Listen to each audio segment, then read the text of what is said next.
Welcome to the show No Instructions, where we meet with founders and interview them about starting and growing their businesses.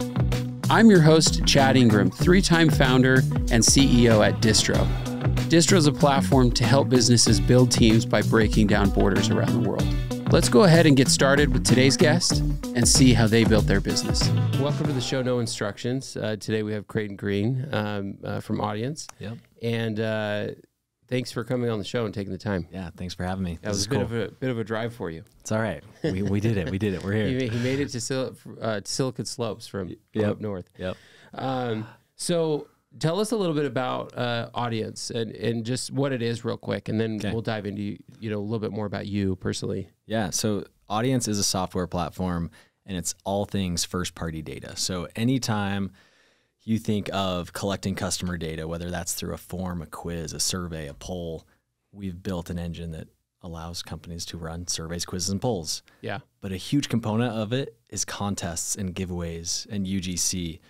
So this platform's really good at capturing an audience, engaging the audience, and then all the things that you need to power those campaigns. A QR code generator, a pop-up, manager, link management. You get into segments and kind of that CDP world too. So what we do is we go into enterprise brands and we find, what's your tech stack?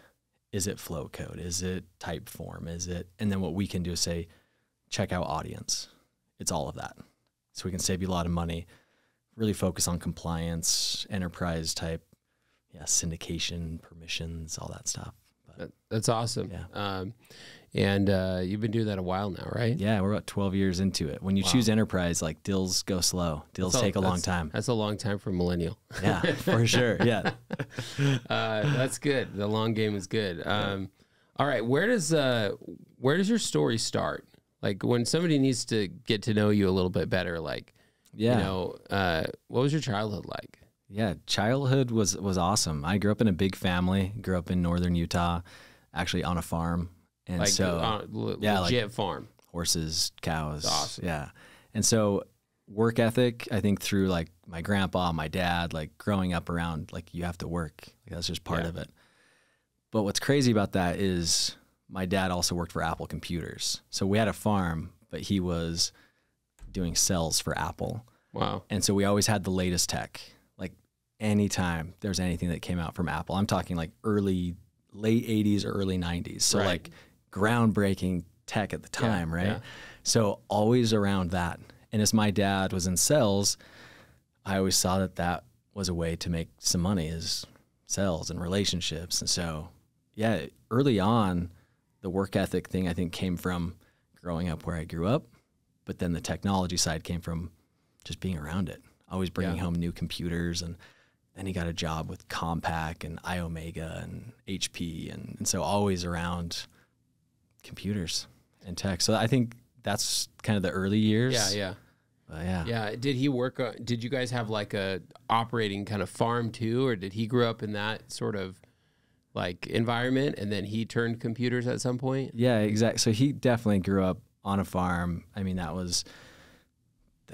name it. They did pigs and sheep and all sorts of stuff, And then I think probably realized like in all of that's incredibly hard to make a living off of. And so got into sales, and in sales he met people, and someone at Apple got to know him and gave him a job. So kind of just jumped into tech, like definitely didn't come from that world. Yeah, that's cool though. Especially back then it was like really innovative, right? To have a personal PC, like a legit PC, know, and now we kind of look at that a little differently today, but personal computers were not really a thing until about that time. No, we were definitely like the first house in the neighborhood with a computer, with the internet. And a horse. And a horse. Crazy enough, yeah. It's kind of wild. 4-H, going to rodeos and all that. So that's cool. Definitely two worlds that don't usually combine, but they did. Yeah. And it kind of made me who I am, I feel like. Yeah, definitely. I'd just say like that region or that area, I know you're in northern Utah, but it's near the Idaho border, and some of the best employees I've ever hired came out of Idaho. That's cool. Because they're farmers, right? Like they spend the summer moving pipe. Yeah. And these guys They work really hard. Yeah. And it makes an impact. But like, you know, do you get that sense that your dad, you know, worked hard and that influenced you in any way? 100%. Like worked hard both in like making sure he made money and brought that home. Like we were super fortunate to grow up in a family that we didn't worry about like making ends meet. Like he did well enough there. But work was the only option. Yeah. Right? Weekends, it was hauling hay. It was, you know, all that kind of stuff. So yeah, I have to give a lot of credit to my dad, my grandpa, because farming is work and there's no choice. Like you're part of that. And then growing up in a big family, I think that's a huge thing where, you know, I can tie a lot of who I am to that. You know, being one of the older of the 6 kids. Yeah. There's certain roles that come with that. And I think that definitely helped shape who I am. Yeah. So you're the oldest sibling? So I have an older sister, and then there's 5 boys, and I'm the oldest of the 5 boys. That's cool. Yeah. Yeah. So how is it for the sister? Like that's kind of rough, right? You have just a bunch of mouthy brothers, probably. Yeah. I think she likes it more now that we're all older. But yeah, as kids, yeah, I know that probably wasn't super fun. Yeah, we're the same in my family. We're a big family, and my sister is the oldest, and you know, you'd think she was a dude. Also, like she can kind of handle us. That's awesome. But she's like, I mean, she'll never tell you her real age, but she's got to be like, I don't know, mid-40s now, and she'll like pull your hair and stuff. Like, you know, she's like a kid. So That's awesome. Yeah, siblings are cool. Yeah, man. So how'd you do in school? Yeah, I always did pretty good in school. Yeah, I feel like I was always drawn more to the classes that allowed me to be a little more creative. Okay. I remember like through high school, we had an awesome program. It was like multimedia program, and we had this teacher. Shout out to Mrs. Smith. Somehow she had it all decked out with like the latest IMAX and amazing cameras. And we just spent year after year like learning Final Cut Pro, learning how to make movies, produce them, Photoshop, Illustrator, like the days of Flash. And that was really innovative back then too. These were like disc programs, you know, like load them into the computer kind of programs. And I guarantee it wasn't the curriculum that like the school district or the state pushed down. She just took that technology and was like, all right, I'm going to teach these kids what they want to learn. So yeah, I would say, you know, school for me, those were the classes, those were the programs that I definitely did the best in. Yeah. What did you enjoy more? Were like English, history kind of person, or math, science kind of person? Man, great question. Geez, probably not as much the math, but definitely like, yeah, science for sure. Like any of those classes that were more entertaining than just looking at a bunch of numbers. Yeah, that's fair. And science has like a creative way about it as well. Yeah. You know, it's kind of, you could play and tinker, and then you can argue things that aren't true. Yeah, absolutely. Yeah, and I think back then, like you go through high school and junior high or whatever, like the teachers make everything, right? For sure. So for me, I lucked out with some awesome teachers. And then I did a lot of like the student government stuff. And yeah, you did. Okay. Yeah, some of that leadership stuff, tried that out. Did you get elected? Yeah. That's cool. Yeah. So were you class president or on the council, or what did you do? Yeah, class president, but I was also into just being a teenager and a lot of mischief. So actually got kicked out of doing that, was suspended for a bit. So definitely like suspended for.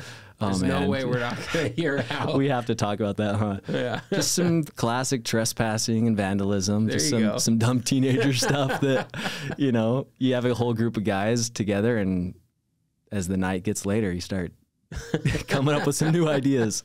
So yeah, we could do a whole podcast on that weekend that I had. But I remember a senior prank that we had at our school. They did a bunch of stuff, but one of the funny things, so I grew up in LA, and in LA, it's like, you know, you see in the movies, like to me, it's not weird, but for other people not from California, it's weird. Yeah. But all of our schools are outdoor. Okay. So like, you go from building to building. And, so anyway, and there's like a fence all the way around the whole property. Okay. So it's fenced in, but it's all outside. So anyway, one of the teenagers had an idea to bring 3 sheep and name them one, and then they spray painted on the side of the sheep 1, 2, and 4. Okay. And so they found the 3 sheep super fast. They were looking for the third one for like days. Oh, that's amazing. There wasn't a third one. Yeah. Right? Anyway. Yeah. Spray paint's always involved. Yeah. You know, spray paint was part of my, Definitely. That's cool. Where at in LA? I grew up in a city called Glendora. It's like a suburb near Pasadena. Super familiar. I actually spent my summers when I was 15, 16, 17. I'd move out to Catalina Island. Yeah. And there was a scout camp out there. Yeah, I've been there. What was it called? Yeah, so there's Camp Cherry Valley is one of them. Yeah. So, it's funny. Which isn't really a valley. It's like a crevice and like a... It's like a desert crevice that has like some really cool ocean to it. Beautiful place though. Like you could literally like be in a boat and see the bottom of the seafloor like 100 feet up. Yeah, so it's like pluck a kid out of Utah and drop him on Catalina Island. Be like, all right, you're here for 11 weeks. Yeah. And, teaching other kids how to swim and kayak and then got into sailing and windsurfing. Yeah, exactly. That was the first time I tried windsurfing, actually, was there. It wasn't as far for us, though. Yeah, a lot of Boy Scouts got to go there from California, but I mean, you guys came from a long way away. What's really random, there's a teacher actually out of Layton High where I went to school, and he was the camp director for that, so he just recruited a bunch of kids from the high school area and was like, hey, do you want to leave for the whole summer and go to Catalina Island? And, of course. Yeah, it's like and get paid nothing, by the way. Yeah, right? For sure. But it's awesome. But food and board, and you get to just spend the summer in board shorts. Right. And it was a good time. So a lot of people from Glendora would come out. Yeah, that's right. That's wild. Yeah. Beautiful place. In fact, I'd forgotten all about that. Yeah. I remember that was the first time I had ever wakeboarded, was there. Yep. When I was like 12 or something. Yeah. But beautiful place. Like, Catalina's like a little secret for, people that don't know about it. California, and you could like take a boat there. It's like a hour and a half shuttle ride in a boat or something. Yeah. Yep. But really, really beautiful place. Yeah. So you did scouting. Were you an Eagle Scout or no? Had to be. It was like a rule. Like it wasn't even like to get the driver's license, you had to get your Eagle Scout. And I pushed. Like I was like 17, a little older than 17 before I got a license, because I thought I could I don't know. I'd get my way with my mom, but no, she held her ground. Did your other siblings get it? Your brothers? Yeah, they had to. Yeah. Really? They had to. Dude, it was a thing. It was like, if you want this, then you have to do that. And that's one thing I have to say, like my parents didn't budge on stuff. Like when they set a goal or a rule, it was like, all right, this is how it is. And now I have 3 kids, and I'm like, it's so hard. That's so hard to do, to hold your ground on anything. For sure. So. It's way harder. Yeah. It's easier just to say yes, right? Yeah, I've actually told my parents, I'm like, I don't know how you did it. Like, it's so much easier just to like give them the iPad or like. For sure. Yeah. It's like we were terrible. Same with us. All my siblings got Eagles, and most of them did their like, what was it called? The board, like a day or two before their 18th birthday. Oh yeah, dude, that's all my brothers. Yeah, that's us. Like so we just have found friends and girlfriends and people that could drive us around. Yeah. Because we couldn't drive. You had to wait. Yep, totally. That's funny. But that's cool. Congratulations on getting your Eagle. The scouting program has changed quite a bit these days. Yeah, that scout camp doesn't exist anymore. Is it gone? Yeah. Cherry Valley's gone. Yeah, it's gone. Wow. There was another scout, we're talking about scouting. I went to another camp. It was the one outside of San Diego. Talk Eats, I think is what the name of it. Okay. Anyway, we're there for one night. The very next day, a forest fire starts, and we get evacuated. All right. Pack up and get out there. And, literally, dude, they're like packing kids into every truck and car possible, or buses. Jeez. And we go flying down the mountain, like a lot of them. There must have been 500 kids at this camp, and there's all the fire trucks coming up, and it was scary. That's wild. And we got our sleeping bags and stuff and equipment like a month and a half later, and it just smelled like fire retardant. Like the whole thing. Like, just throw it away. Yeah, I'm good. Exactly. I'm good. They returned it all. Yeah. Anyway, okay, so you become an Eagle Scout. That's cool. And then where do you go next? Where do you go next?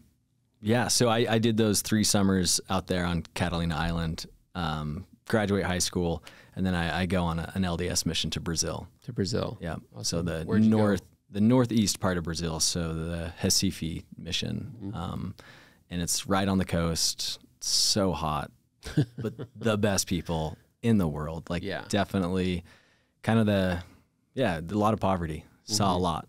on my mission and loved it. Had a great time. What'd you learn while you were there? A lot, man. That was, I would say those years of leaving home and going and working out there on Catalina Island helped in the whole, like, get out of my bubble. And wait a minute, hold on. All right. You didn't just attend.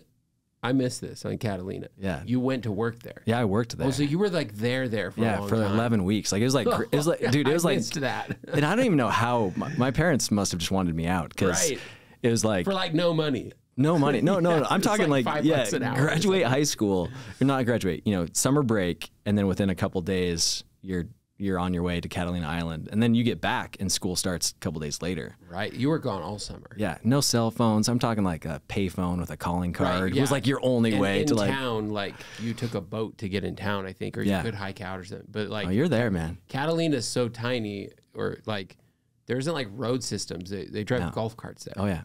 Yeah. It's it was an experience. So that's cool. For me, like at 15 years old to like leave home and be away for 11 weeks, I think that made my mission in Brazil way easier because I'd already experienced being away. Yeah, that would have been, I mean, that's a long time for a 15-year-old, Yeah. like to be away. But really cool, like really, really cool.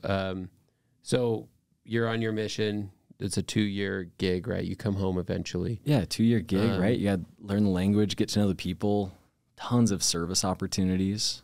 Like we did a lot of that in our mission. And so I think over there just learned how to get along with all sorts of people, whether that's the companion that you're living with in an apartment for months upon months or the people that you're talking to every single day. Yeah. And yes, so I think you get to know people, you learn how to build relationships with all sorts of people, but then at the same time, you have opportunities once again, like to be a leader. And I think in that, you're just thrown into it. You got to figure it out. Like there's some help, but for the most part, it's like, all right, now you're in charge of these guys. It's like kind of not really, right? Like you kind of have to figure it out. There isn't like there's no course training. You just kind of like and you work all day. I mean, you get up in the morning at can't remember, was it 6:30? I think it's 6:30, and you're in bed by like 10 at the latest. And you're working that entire time. Yeah, every day. Like 7 days a week for 2 years. You're like extremely exhausted. Yeah, I interview a lot of LDS people, and they kind of like mention their mission experience and kind of come over it. And there's people that listen to the show from all over, but we could spend so much more time just talking about like that experience, but that experience can define people significantly, right? Definitely. Teaching you how, leaving a boy or a girl and coming back a man or a woman, right? Like actually 100%. learning like, how to live life on your own, like all of a sudden shoved into that. Yeah. And you have to make decisions for yourself and no one else is helping you. Like, yeah, there's a lot to definitely unpack about a mission. I think for this podcast, for me, like it definitely helped shape me as a business owner, a founder. Like I can tie so much back to those experiences. Probably anyone listening is like, geez, this is like the cookie cutter Utah podcast, like Eagle Scout mission, like, a family of, 6 kids. I'm in the same all those boat, things, man, like they all had a huge impact on who I am today and how I do things. So yeah. As cookie cutter as it may be, like there's a lot that could be learned from big families, missions, all that kind of stuff. Yeah, absolutely. And what year do you come home? So I came home in 2004. Okay, so 2004. Yeah. What do you do? Like, what's the next step? Yeah, I didn't know what to do. I actually, so I love skiing. Like it's something I've never stopped doing. And so I wanted to move up to British Columbia. Really? Like Whistler, live up there, ski bum life for a bit. But that didn't happen. I had a buddy recruit me to go up to BYU, Idaho in Rexburg. Yeah. And that was I only did one semester like there. As a student? As a student, yeah. He's like, dude, you should come up, like live with me. Like you'll love it. I've already been here for a semester. Skiing's okay in the Tetons, right? Like, well, yeah. So I strategically put every class on Tuesday and Thursday and then somehow convinced my parents. I had a car and I had a credit card of theirs. Yeah. So somehow convinced them that, so I skied Monday, Wednesday, Friday, Saturday, like of every week. Yeah. Yeah. Targhee was awesome. Yeah. That place is one of my favorites. Yeah. So yeah, I came home, go up to BYU, Idaho. Didn't love it. I felt like those early years of college, I was just like retaking high school classes. Yeah. It was hard for me to like really get into taking like another geography class. What about it was like disengaging? Like, was it the community? Was it like, you know, that you weren't challenged, or did it feel like there wasn't a lot of purpose in what you're doing? I'd say like purpose. It felt like just a repeat of high school. Like, you know, you kind of assume like, okay, I'm done with high school. I'm going to go to college. And then it feels like you have to repeat high school again, at least for the generals, right? Like you're going through those general classes. And I was like, I swear we already talked about this. Like it's been a couple of years, and so that first semester, you know, up there, I was like, I don't know if I can do this. And I also skied way too much, so my grades were not great. And at that time, my parents were also like, hey, if you can't keep your grades up, like, we can't float you through school. And school's expensive. They're like, we got a bunch of other kids too, you know, like don't screw this up. And so then I start hearing like buddies getting like sales jobs and, you know, moving away to wherever it was to sell pest control or security or whatever it may be. And getting recruited, by the way, hard. Like I think those recruiters for those companies love college towns. Yeah. Like you couldn't go anywhere without somebody trying to pitch you. So I started thinking about that. Like, you know, maybe I should get into some sort of a sales role. And at the time, my cousin, who's actually my co-founder of the company we have now, Audience, living in St. George, had built this website where it was just a local business directory for St. George. Had events on there and classifieds. And anyways, he hit me up and he's like, hey, come down to St. George, try the whole sales thing. We can hang out. We've got a boat down here. Like it'll be a good time. Like come do it for the summer, right? Like was he running like a summer? And for people, just for context, like so summer is like this big thing where there's a season where all these students are doing anything, right? And so it's like, they recruit what's your summer job gonna be, exactly. Right? Yeah. And so like, you know, somebody who's halfway decent at talking to people can get recruited, go make a bunch of money in 4 months. Yeah. And so that's, you know, is a summer program, right? And you could sell pest control, or you could sell like, there's companies for alarms and solar and all that. Yeah. And so he and a couple guys, you know, they're web developers and they built this community website. And so I took him up on the offer. I moved to St. George and I went door to door to every, you name it, man, restaurant, chiropractor, dentist, so you're doing car dealership. Like, so going in, trying to find who the decision maker is, talking to that business owner. And my number one goal is to get them to stop spending money with the phone books and yellow pages.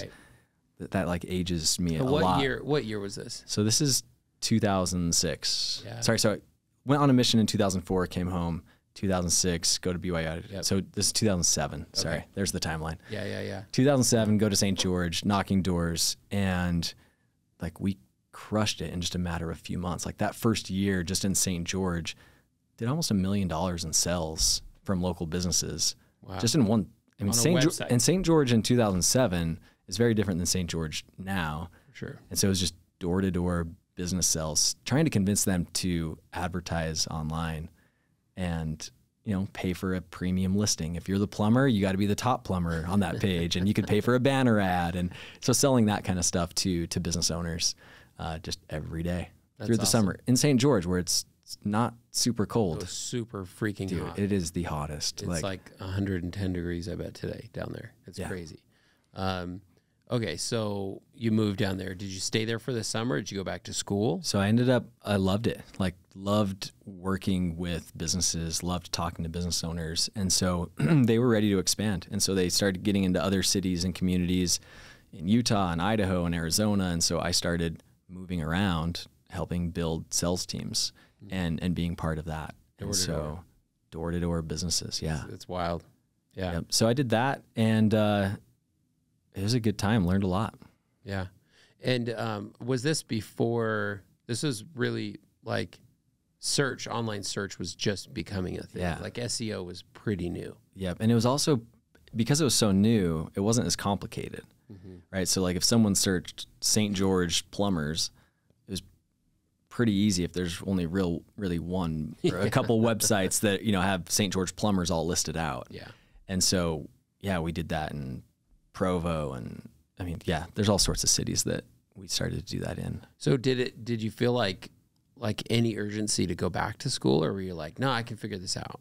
No, because everything was moving so fast and I enjoyed it so much and was able to make some good money doing it that it was really hard to convince myself to go back to school. I eventually did go try it again and then convinced myself. Try it again. Yeah. And then I convinced myself again that for me, not saying it shouldn't be for others, but at the time I took an internet marketing class at Utah State. So anyways, long story short, I went up to Cache Valley, Logan to build one of these again. Yeah. Like the Logan version. And I was like, you know what, I should go back. So I go to school, take an internet marketing class, and the professor was just showing slides. It was just a class of PowerPoints.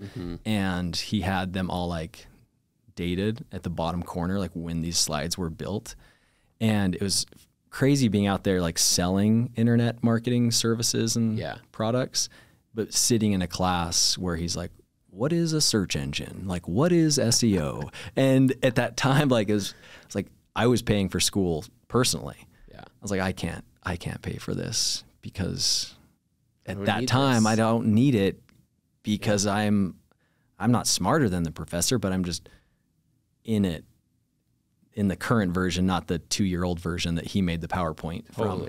So yeah, totally. I mean, that's the big disadvantage of you know, in some respects, I mean, going to school is critical, right? A lot of professional services, but other things like marketing and arguably programming, you know, by the time by the time something is deemed relevant and somebody says, hey, we should learn more about that, and then let's write about it, and then let's write a book that takes 2 years to publish, and then let's syndicate that book into schools. It takes another couple of years. Like, you're talking about stuff that's 5, 6, 7 years old by the time students have eyes on it.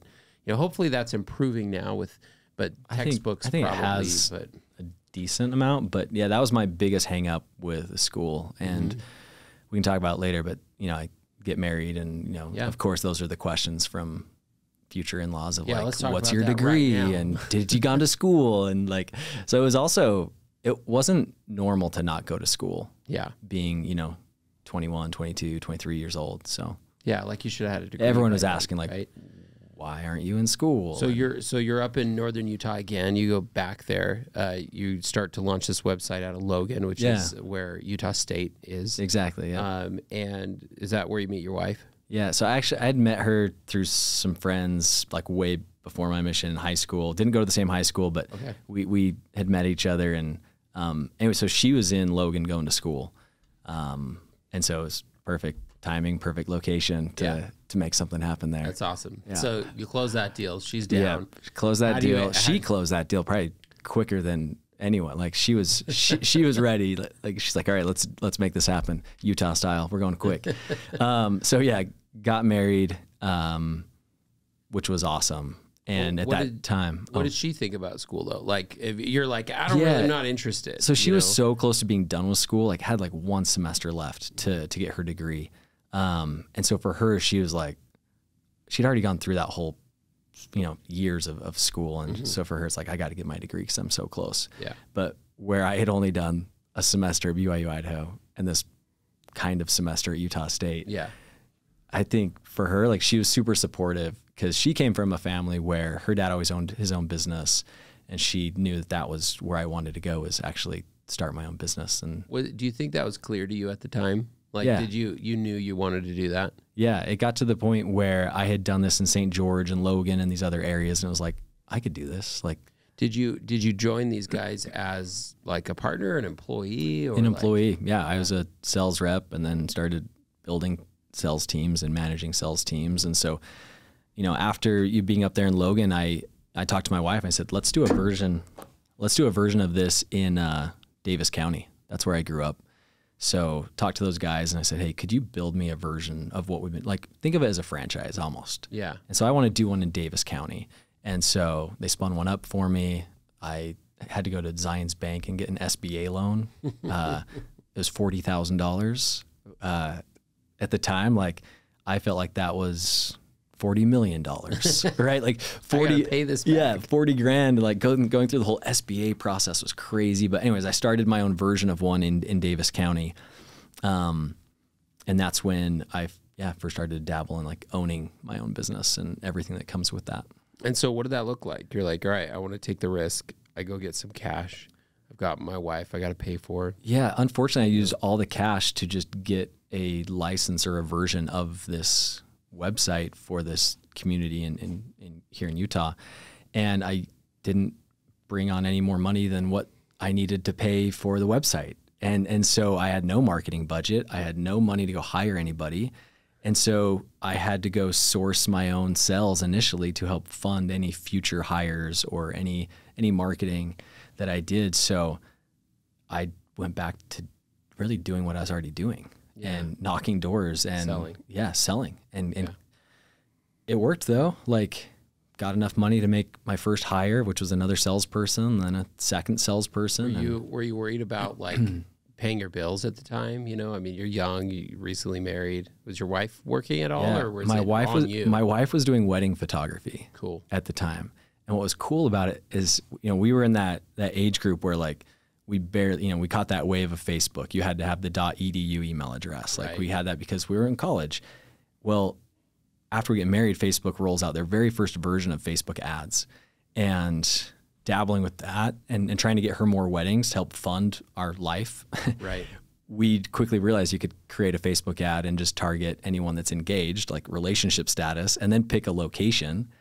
And dude, if you pick a location like Provo, Rexburg, Cache Valley, these hot spots in Utah for college towns, and you're targeting only people that are engaged, and you're just sending them to a website to book wedding photography services, it was amazing. Like, dude, I'd have to go back and look at like what the ROAS and everything was for that, but we didn't have much money. Like, we're talking $10, $20 ad budgets that booked weddings that they spent $3,000 or $4,000. That's awesome. So anyways, that's what funded us in those early days, was she was doing wedding photography all over. That's awesome. 2 or 3 weddings a week. So hats off to her. Like, she definitely funded our life for a long time. She's an entrepreneur herself. 100%. Yeah.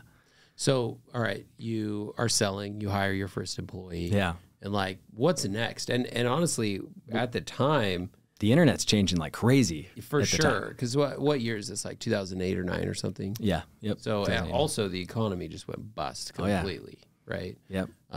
Businesses are shutting down. Like, it got crazy. Yeah. Luckily, we were selling such a low cost. You know, I was trying to get businesses to spend like $60 a month, $120 a month. So luckily we weren't asking for a ton. So, and the internet, they all knew that they had to do something with internet marketing. Yeah.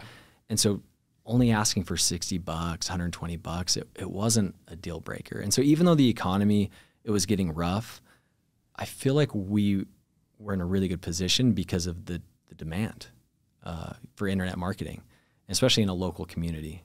And what was the business or the website called at the time? Yeah, so it was godavis.biz. And so we had like stgeorge.biz and provo.biz, and we really just went all in on that on the .biz domain. Yeah. All their separate domains. Yep. So different now, right? Yeah. Like, but at the time that was like relevant SEO. It would have ranked better that way. Oh, it was amazing. Yeah. Like, I could go in just with the laptop to any business and be like, what do you do? And like, oh, we're a roofing company. Like, okay, type in Layton Roofing or Layton, roofing companies. And it was spot 1 and 2 every time. Yeah. And it's like, okay, well, now click on it, and it shows all the other roofing companies. Right. And you're like, well, do you want to be at the top or the bottom? Like, it's in alphabetical order right now, but you could pay to be at the top. Yeah, SEO was a gold mine in the early 2000s. Like, it was a pay to play space, and it got way more technical over the next like 10 to 15 years. But in the beginning, it was kind of easy. It was, and it was easy to explain too. Yeah, right. It got complex down the road. Yeah, yeah. And for those that might not be as familiar, but my very first startup was in building SEO programs, and the bit of technology that we had was a dashboard that fed all the data for business owners to look at. Oh, okay. And so they could kind of review what was happening, with their online presence. And I remember, one of the really strong sales tactics, it was really easy. They'd be like, all right, we'll get on a screen share. And at the time it was easy. It wasn't like Zoom where you had to like send a link or like log in together or send an invite. At the time we'd just send them a link that was like a broadcasted screen, It was way easier. So I'm trying to think of the program. I'm trying to think of the program. Screenleap, and we used to use like Join.me. Yeah. Oh, there's a bunch of them. A bunch of cool apps. Like at the time, it was so easy, and they'd pull them up, and you'd do a search with them for their area. Yeah. And you'd be like, all right, let's see if business, X comes up, and they'd be like, no, it's not coming up. Well, your competitor is, or who's your competitor? They're like, well, that one right there that's showing. And you're like, well, you better do something about it. Yeah. And it made it a really relevant conversation. So as you're getting into this, like, what did the future look like? Did you think like, all right, I'm just going to build this Davis County thing forever? Because, for those to understand, like Davis County, it's not like tiny, but compared to the U.S., it's tiny, right? Yeah, it's like a community. You can knock every door in a matter of months, right? Exactly. And so at the time, I was like, all right, let's just keep opening up more of these. Like, let's get into Nevada and Carson City and Reno, and under the same brand with the same guys. Yeah, like you're licensing other cities. Yeah, exactly. So I was like, let's just do more of this. But at the time, they were talking to other companies that wanted to go even bigger with it. So they started talking to like television media companies. And so there's a really big group out of Texas, Nexstar Broadcasting. They own a ton of TV stations. They thought, hey, this would be really cool to bolt on to every TV station in every major market in the U.S. And so anyways, what ended up happening is they bought this Go Local company, and they went huge with it. Really? And yeah, they, for quite a few years, like that was a big part of their business. So the media company in Texas bought the directory company. Yep. Wow. Yep. So, what did that leave you? Yeah. So for me, it was like, all right, there's way less cities or markets that I could go expand into.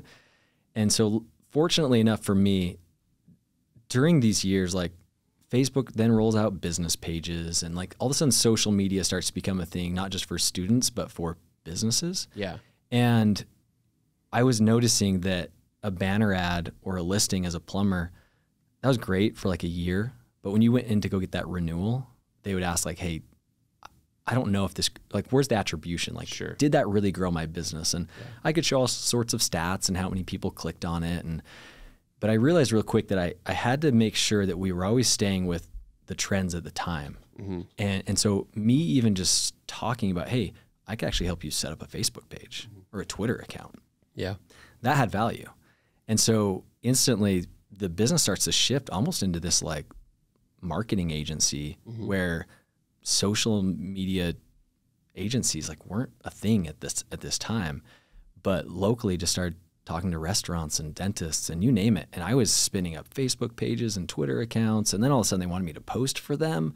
And this turned into... This was probably before Hootsuite. And, where things that made it a little easier to all the Sprouts, so all the different kind of dashboards and management tools. Kind of required a service.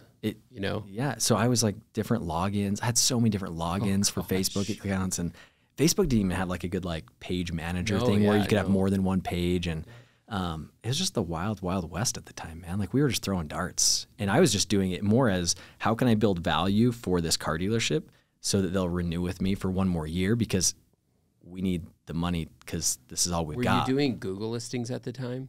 All of it. Okay. So Google, do you remember the first like verifications of Google listings where they had to mail a postcard with a code on it? Yep. And that's how they verified the address. Exactly. This was in like, I don't know, 2010, 11, 12. It was a mess. Yeah. And so you have to decide, like, do I do that for them or do I teach them how to do that? Because I can't anyways. Yeah.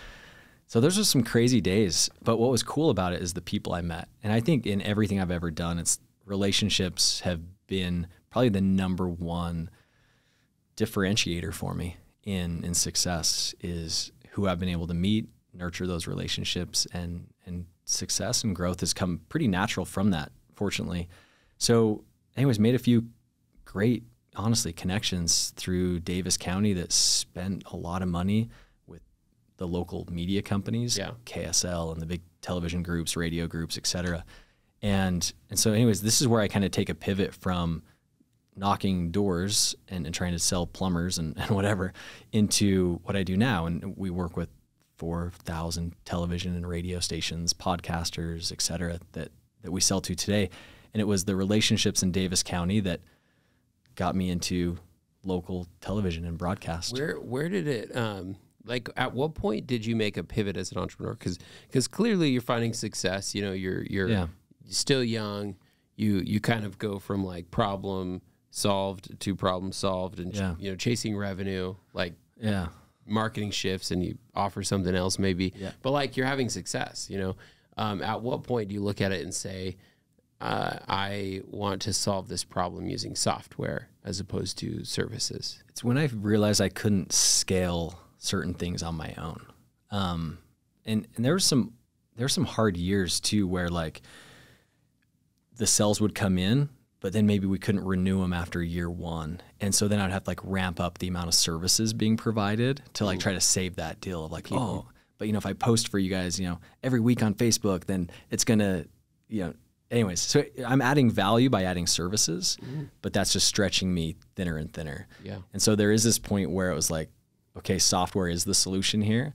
And there are people out there that can provide services and let's go build partnerships with them, but let's focus on the software. And so getting out of like the business directory stuff that I was doing shifted more into what we do now, which is a full-blown software platform. And that has been so much easier to scale. I shouldn't say easier, because I think starting any business has a ton of challenges. Right. But that whole idea of like, oh man, we're going to max ourselves out at, you know, 5 accounts, 10 accounts. You can just scale quicker and easier with software. Yeah, much faster. At what point did you start really writing software and you know, that became Audience? Yeah, so I teamed up. So that cousin I mentioned that's down in St. George, we teamed up together and we said, all right, he had sold that business to Nexstar Broadcast Group. For me, I had just sold that Davis County one that I had. And I was just running kind of these agencies, like I was talking about some of those social media services. But we had a really good connection, and I'll try to connect these dots for everybody listening, into a television station in Salt Lake City. And went in there, and they basically said, hey, do for us what you've been doing for all these local businesses. Like, we need a social media presence. And we tried, like we started like, hey, here's your Facebook account, your Twitter account. And, you know, we're spinning up accounts for news anchors and sportscasters and like everybody trying to teach. We're just like holding webinars in a way like, this is what a hashtag is. And this is how often you should post. And, but even that, it was like, it wasn't enough, right? We were helping them, but we weren't seeing a lot of major success. And so what we decided to do at this point was get into the game of like sweepstakes and giveaways to help grow their Facebook following and do it quick. And we had a success story with them that honestly got us in with ESPN and tons of big media groups that, all from like a Salt Lake success story, which was pretty cool. That's awesome. So you tested it with Salt Lake. It worked. And so you say to your cousin, all right, let's start writing code. And I don't know how to write code. Like I was more like that graphic designer. I could like, you know, patch things together, some very basic HTML, like nothing fancy. That's where I knew like, all right, I need a business partner. And we were collaborative through everything that we were doing with this TV station. And so it was natural. It wasn't this like, okay, now let's go find a co-founder. It was like, hey, let's make a business out of this. Was he into the idea, or did it take some convincing? Into it, for sure. He's for sure. Yeah. I think ready for that next venture, right? Had just sold the local business directory thing. And it was like, all right, what is the next gig? That's awesome. Did it like, how'd you fund it? How did you guys get started? We kind of like I've done with the other businesses, like, it's like, all right, we got to go get some sales to fund this thing. So it took no initial cost to like set it up. What we did though is we made sure that first customer in Salt Lake, the TV station, that they paid enough that we could make this work. And so they paid $5,000 a month. And we were like, okay, $5,000 a month, we can work with this. Now cool. We got to go get a second customer.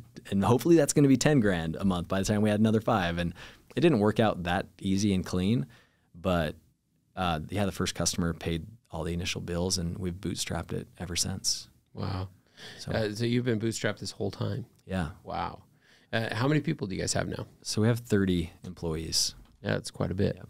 That's enough to start getting complex. Like, when you have that many people. Yeah, 30 employees. I think, for us, over 4,000 different customers and accounts. Like things have gotten complex over the years. And, you know, our growth, when you're bootstrapped, you know, you're kind of just head down, just building, you know, and so we have had some awesome advisors and people that we've gone to like throughout the years for, hey, now what should we do?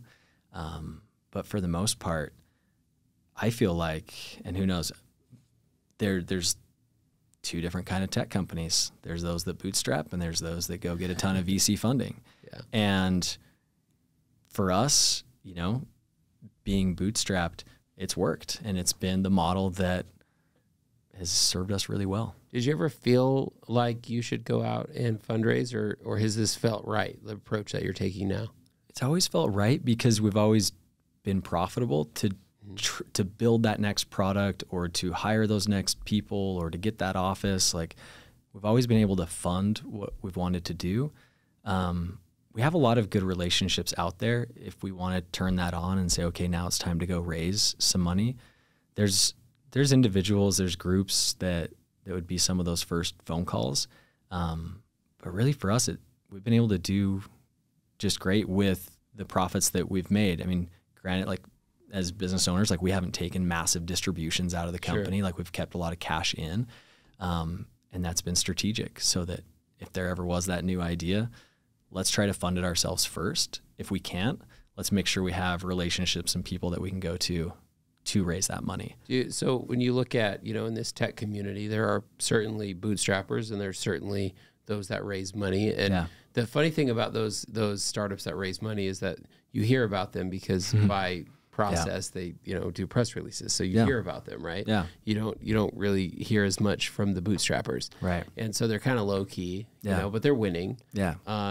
You know, but in your community, as you see other people that have raised money, like, does it ever make you feel like, is there any sense of insecurity where you're like, man, I should do that? Or does it validate that you haven't done that?